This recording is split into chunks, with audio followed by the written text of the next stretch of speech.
Hai, ketemu lagi dengan channel chemistry kita. Kali ini saya akan membahas pembahasan soal persiapan UTBK Kimia 2022 untuk part yang terakhir, yaitu part 15 mengenai makromolekul atau biokimia. Di sini pembahasannya mengenai karbohidrat, protein, dan lemak. Nanti setelah ini saya akan membahas mengenai soal asli UTBK 2021 untuk per materinya, dan akan saya bahas prediksi untuk 2002-nya. Nah, sebelumnya bagi yang ingin mempelajari materi makromolekul, saya pernah menjelaskan.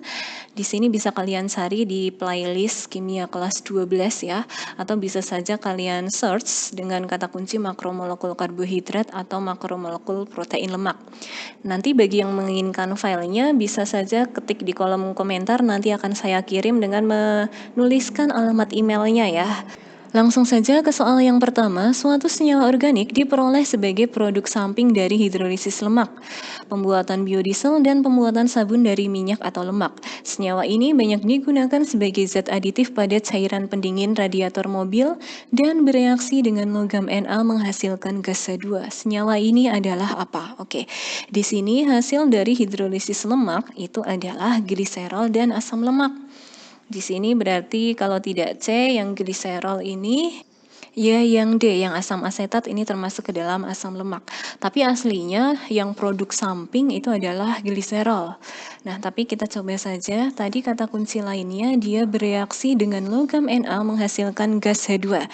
Yang bereaksi dengan logam Na menghasilkan H2 ini adalah gliserol. Sehingga nomor 1 jawabannya adalah pilihan yang C. Nomor 2, uji suatu senyawa dengan uji molis memberikan warna merah ungu pada bagian atas. Oke, uji molis ini adalah uji umum karbohidrat, di mana semua pilihan jawabannya adalah karbohidrat, tidak ada yang bisa kita eliminasi. Kemudian, jika ditetesi dengan larutan iodin, tidak memberikan warna biru ungu. Nah, uji iodin ini adalah uji polisakarida, di mana yang positif atau yang menimbulkan warna biru ungu ini adalah amilum. Nah, padahal di pernyataan tadi ini tidak memberikan warna biru ungu, berarti otomatis jawabannya bukan amilum. Kemudian dengan uji Fehling tidak memberikan endapan merah bata. Nah, uji Fehling ini adalah uji yang akan positif terhadap monosakarida dan disakarida kecuali sukrosa. Nah, di sini tidak memberikan, otomatis dia sukrosa nih yang pengecualiannya tadi. Nah, senyawa tersebut dapat dihidrolisis menghasilkan 2 molekul monosakarida berbeda. Sukrosa kalau dihidrolisis akan menghasilkan glukosa dan fruktosa. Sehingga jelas nomor 2 jawabannya pilihan yang A. Nomor 3, hidrolisis suatu makromolekul menghasilkan senyawa yang memiliki gugus amino dan karboksilat. Makromolekul tersebut dapat berfungsi sebagai biokatalis yang mempercepat hidrolisis amilum. Makromolekul tersebut adalah apa? Oke, kata kuncinya dia sebagai biokatalis yang mempercepat hidrolisis amilum. Ada kata kunci amilum ini, jelas makromolekulnya adalah amilase. Sehingga nomor 3 jawabannya pilihan yang A.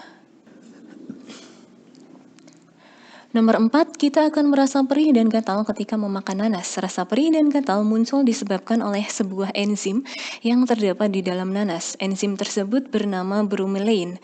Enzim bromelain termasuk ke dalam jenis enzim apa? Oke, enzim bromelain ini merupakan suatu enzim yang berfungsi untuk mencerna protein.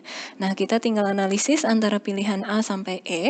Amilase ini untuk memecah amilum, lipase memecah lemak, laktase memecah laktosa, selulase memecah selulosa, dan protease memecah protein. Nah, di sini yang berhubungan dengan protein yaitu protease, sehingga nomor 4 jawabannya pilihan yang E. 5, ion yang bermuatan ganda pada asam amino disebut apa? Oke, asam amino di sini seperti ini. Jadi asam amino ini dapat bertindak sebagai asam dan basa, istilahnya adalah amfoter. Nah, ion yang dapat bermuatan ganda artinya dapat bermuatan positif dan negatif di sini, yaitu ion zwitter. Jadi zwitter dapat bersifat sebagai asam, dapat bersifat sebagai basa. Sehingga nomor 5 jawabannya adalah pilihan yang B. 6, perhatikan gambar berikut ini, ada glukosa, fruktosa, dan sukrosa, gula yang tidak memberikan uji positif dengan reaksi Benedict adalah yang mana? Oke, uji Benedict ini adalah uji positif terhadap semua monosakarida dan disakarida kecuali sukrosa. Berarti yang tidak memberikan uji positif adalah sukrosa. Nomor 6 jawabannya pilihan yang C. 7. Ikatan antar monomer dalam amilum adalah ikatan apa? Nah, kalau ikatan peptida ini adanya pada protein. Kemudian kalau fosfodiester ini pada asam nukleat. Glikosida pada polisakarida, amida pada protein, dan ester pada poliester. Nah, amilum itu termasuk ke dalam suatu polisakarida. Nah, lebih tepatnya seperti ini. Jadi, sebagai contoh ada galaktosa berikatan dengan glukosa. Nah, ikatan ini nih, itu yang disebut sebagai ikatan glikosida. Jadi, ikatan glikosida ini adalah ikatan yang terbentuk antara suatu monosakarida yang satu dengan monosakarida yang lain. Sehingga nomor 7 jawabannya pilihan yang C. 8. Biokatalis yang digunakan untuk menghidrolisis lemak atau lipid menjadi gliserol dan asam lemak adalah apa? Oke, amilase mengubah amilum menjadi glukosa, lipase mengubah lemak menjadi asam lemak dan gliserol. Otomatis lipase kita simpan dulu, tapi kita analisis pilihan lain. Laktase mengubah laktosa menjadi glukosa dan galaktosa, selulosa mengurai selulosa menjadi senyawa selubiosa, dan protease mengubah protein menjadi asam amino. Nomor 8 jawabannya adalah pilihan yang B. 9. Berikut ini adalah hasil uji adanya makromolekul dari beberapa jenis makanan. Pertanyaannya, pasangan bahan makanan yang mengandung protein dan amilum berturut-turut adalah yang mana? Protein kita bisa menguji menggunakan burette. Jadi kalau dia positif mengandung protein berwarna ungu, di sini yang berwarna ungu yang nomor 2 dan nomor 4. Kemudian kalau amilum bisa kita uji dengan iodium. Dia akan menghasilkan warna biru. Nah, di sini ya yang iodium.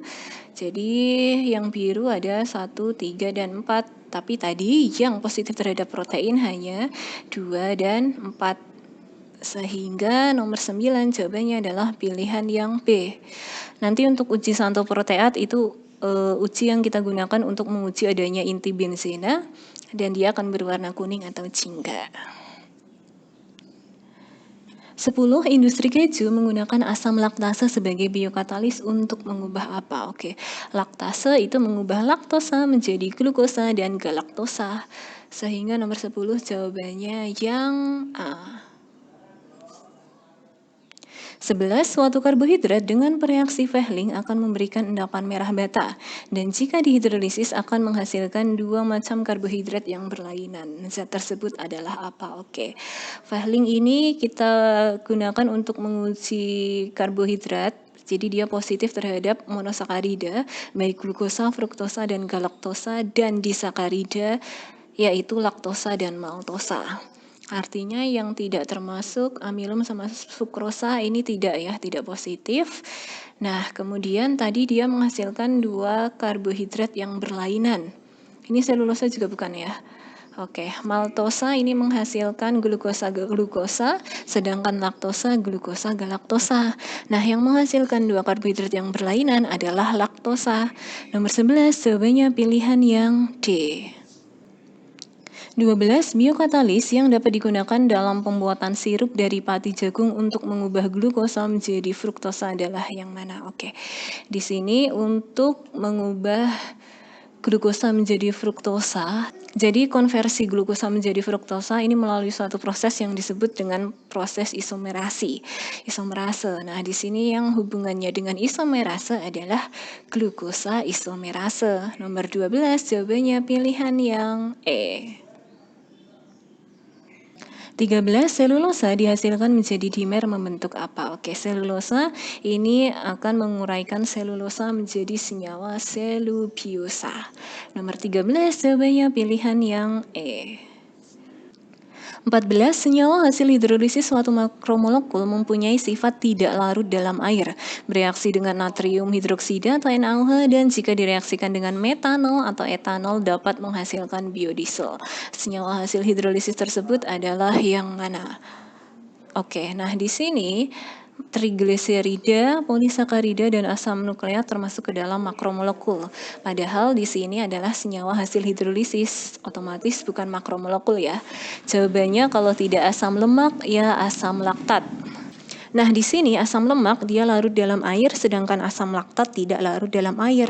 Pernyataannya tadi dia tidak larut dalam air, otomatis jawabannya adalah asam laktat, yaitu pilihan yang D. Terakhir nomor 15, asam amino merupakan monomer penyusun protein. Pembentukan protein dari asam amino dapat digolongkan sebagai reaksi apa? Oke, ini adalah reaksi dari asam amino yang satu dengan asam amino yang lain membentuk suatu protein. Nah, di sini nanti asam amino satu yang bergabung dengan asam amino lain ini membentuk suatu ikatan peptida ya ini. Nah, kemudian dalam reaksinya ini ada pelepasan H2O. Nah, jika ada pelepasan H2O namanya reaksi kondensasi. Nomor 15 jawabannya pilihan yang E. Oke, cukup sekian untuk penjelasan dari pembahasan soal kimia UTBK 2022 untuk bagian makromolekul. Jika ada yang mau ditanyakan, silahkan ditanyakan. See you.